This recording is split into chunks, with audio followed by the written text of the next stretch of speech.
Otep à tous, bien-aimés frères et sœurs, pourquoi la France ne veut pas quitter le Sahel? Pourquoi les États-Unis s'accrochent au Sahel? Vous voyez les tergiversations qu'il y a entre actuellement les États-Unis veulent avoir une base militaire au Maroc, ils veulent avoir une base, plutôt, ils ont déjà une base militaire au Maroc, ils veulent avoir une base militaire au Sénégal, en Côte d'Ivoire et en Mauritanie. Pourquoi? Les Français sont au Tchad, ils veulent maintenant s'installer, ils sont aussi maintenant au Bénin. Pourquoi? À cause du Sahel. Parce qu'ils ne veulent pas quitter le Sahel. Ils ne veulent pas s'éloigner du Sahel. La zone du Sahel, là, hein? Mali, Burkina, Niger. Ces trois pays-là, ça constitue le secteur, la sous-région la plus riche de l'Afrique de l'Ouest. Mali, Burkina, Niger. C'est la zone la plus riche de l'Afrique de l'Ouest, de la CEDEAO. C'est pour ça que quand ils sortent de la CEDEAO est morte. Oui, ils sortent de la CEDEAO est morte. Voilà ce que ça veut dire. Et les Français ne peuvent pas quitter là. Pourquoi? Le vrai problème, la vraie raison, c'est que, en fait, vous savez, la monnaie, le CFA là, c'est 25% du PIB français. Oh, vous savez ça, les amis? 25% du PIB français. C'est environ 750 milliards d'euros que ces pays-là donnent à la France chaque année.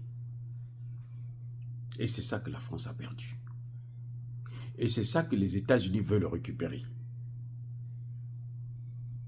Eh oui, parce que malgré le fait que c'est la France qui prend, les États-Unis ont aussi leur part. Maintenant, les États-Unis veulent enlever la France carrément, complètement, et puis eux, ils remplacent. C'est ce que Zemmour appelait le grand remplacement. En fait, c'est ça. Lui, il croit que le grand remplacement, c'est remplacer les leucodermes en France. Non, non, non. Le grand remplacement, là, c'est celui des Américains qui veulent prendre la place des Français en Afrique.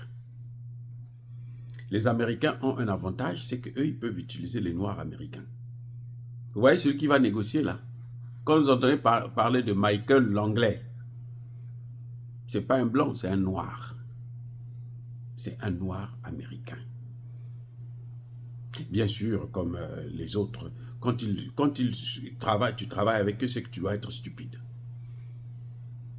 Tu ne peux pas être intelligent. Non, eux, ils ne choisissent que la gang. Parce qu'on peut les manipuler facilement. Bref, si la France ne veut pas quitter le Sahel, si la France veut toujours faire la guerre au Niger, si les Américains veulent faire la guerre au Mali, au Burkina Faso, c'est pourquoi? C'est pour les matières premières. L'uranium. Au moment où nous parlons là, c'est la Russie qui donne l'uranium, qui vend son uranium, enrichi notamment, aux États-Unis. Les Américains n'ont pas cette technologie. C'est la Russie. Même au moment où nous parlons. Il y a un problème, les gars. Il y a un problème. C'est ça qui fait que les gars, ils ne veulent pas quitter du tout. Et les Américains, eux, partout là où il y a le pétrole, l'odeur du pétrole, là, ça les attire. Dès qu'ils savent qu'il y a le pétrole, il faut qu'ils contrôlent ça. Ce que vous voyez entre le Bénin et le Niger, oui, c'est l'armée française qui est de l'autre côté. Mais derrière, en fait, le vrai acteur de cette affaire-là, ce sont les Américains. Parce que ce sont les Américains qui sont en guerre contre la Chine. La France ne peut pas mener la guerre contre la Chine, elle va perdre. je répète, la France ne peut pas mener une guerre contre la Chine. Seuls les Américains peuvent le faire. Mais les Américains, ils sont perdants. Pourquoi? Parce que la Chine a le soutien de la Russie. Ils sont ensemble dans les BRICS. Et ce sont les propulseurs, les promoteurs de la dédollarisation. Et l'Inde profite de cette occasion parce que l'Inde sait qu'il est gagnant aussi. L'Inde gagne. Le fait de ne pas utiliser le dollar, le fait d'utiliser sa propre monnaie, ça lui fait des économies.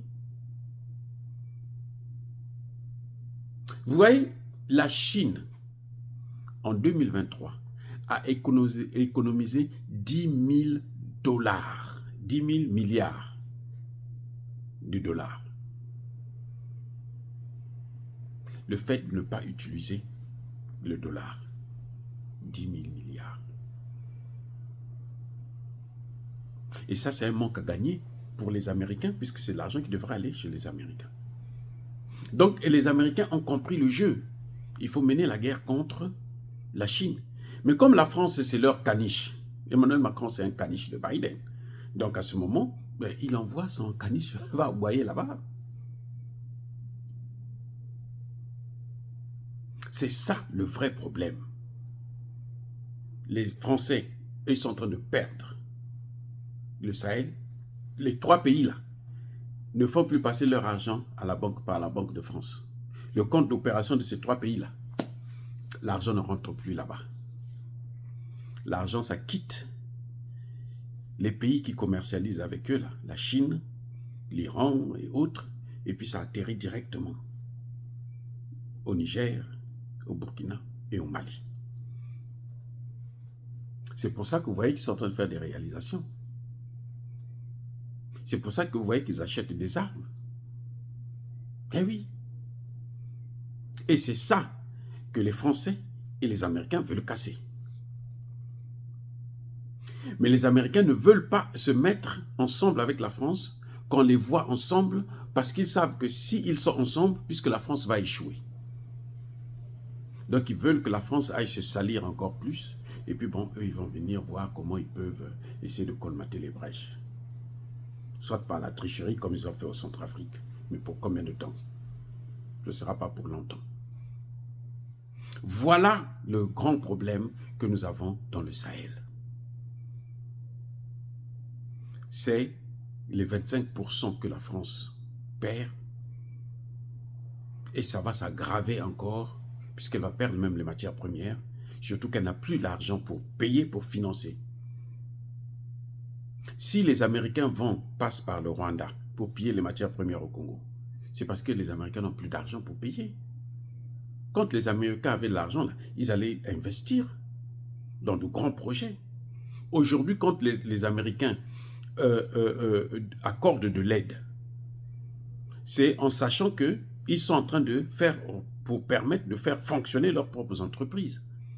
C'est-à-dire que ce que vous allez acheter ça chez eux. Et ça relance leur économie. C'est un coup de génie. Mais ils ne peuvent pas faire ça pour le développement en Afrique. Ah oui, parce que la technologie, là, la moins chère, il faut aller vers l'Iran, la Chine, la Russie et les autres. Donc, ces pays-là, si vous voulez aller vers le développement avec eux, il faut absolument financer. Il faut absolument sortir de l'argent cash. Si vous n'avez pas d'argent, vous ne pouvez pas le faire. Ah oui, c'est ça le grand problème.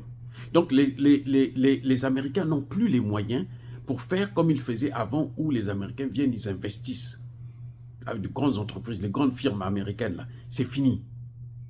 Aujourd'hui, ce qui marche aux États-Unis, l'industrie d'armement, l'industrie pharmaceutique. En ce qui concerne les médicaments, l'Inde est devenue le plus grand spécialiste. Ah oui. De produits génériques. L'industrie d'armement, vous avez l'Ukraine en train de prouver que l'armement occidental ça ne marche plus, ça ne fonctionne pas, c'est pas le top. C'est trop lourd, ça consomme beaucoup d'essence, et puis pour manier ça, il faut beaucoup trop de gens et d'argent. Ça coûte très cher. Vous vous rendez compte, le patriote là, un seul patriote, c'est 1 milliard de dollars. Un seul patriote. Et pour travailler là-dessus, il faut plusieurs personnes. Vous avez une vingtaine, une trentaine de personnes pour travailler là-dessus, la maintenance, ainsi de suite. Ça pose un problème. Donc, pour eux, le Sahel, c'était l'idéal parce qu'il y a toutes les matières premières et ce sera gratuit. Donc, il faut occuper ça. Mais la méthode qu'ils sont en train de faire, la méthode violente, là, la Russie a tout compris. Et puis les gars, ils sont sérieux. Pas comme Tshisekedi qui a peur de prendre des décisions. Eux, ils sont sérieux. Ils ont pris les décisions. Et voilà, la Russie les aide à assurer la sécurité. Aujourd'hui, au Mali, vous avez... Mais tous les jours, les terroristes viennent déposer les armes eux-mêmes. Tous les jours, les terroristes viennent déposer des armes. Les terroristes viennent déposer les armes. Et les Américains savent qu'ils ne peuvent pas venir mener une guerre contre ces pays-là. C'est pour ça que vous voyez qu'ils essaient d'utiliser le Bénin. Et comme Patrice Talon a besoin d'un troisième mandat, eh ben, il est tombé dans le piège, mais il va se faire avoir. Donc ce sont les intérêts, notamment. On sait aussi que les Américains ne veulent pas du tout que le Sahel puisse avoir sa monnaie. Parce que s'ils ont leur monnaie là, tous les pays africains là, ça ne va pas. Mais le président Gbagbo l'a dit, d'ici 10 ans là, aucun pays ne sera encore dans le CFA. D'ici 10 ans. Et moi, je suis d'accord avec lui. Là encore, c'est parce que le Sahel n'a pas encore sorti sa monnaie. Dès qu'ils vont sortir là, vous avez des pays comme le Togo, le Bénin et autres là, qui vont tomber. L'économie va complètement être déboussolée. Et oui, l'économie sera par terre. Donc, ils seront obligés de rentrer. Même s'ils ne rentrent pas dans l'AES, mais en tout cas, de sortir du franc CFA pour aller vers une monnaie locale commune. Et le projet de Macron est par terre. Voilà, bien-aimés frères et sœurs, ce que je tenais à vous faire savoir. Soyez bénis, abondamment bénis par le Dieu des Kémites et par nos ancêtres fragilisés. Mais que tous ceux qui persécutent le continent africain, le pillent et le déstabilisent, qu'ils soient noirs, blancs, chinois, arabes, juifs, indiens, qui qu'ils soient punis, maudits, foudroyés, neutralisés, écrasés, effacés par le Dieu des Kémites et par nos ancêtres fragilisés. Vive l'Afrique éternelle, j'ai dit et j'assume.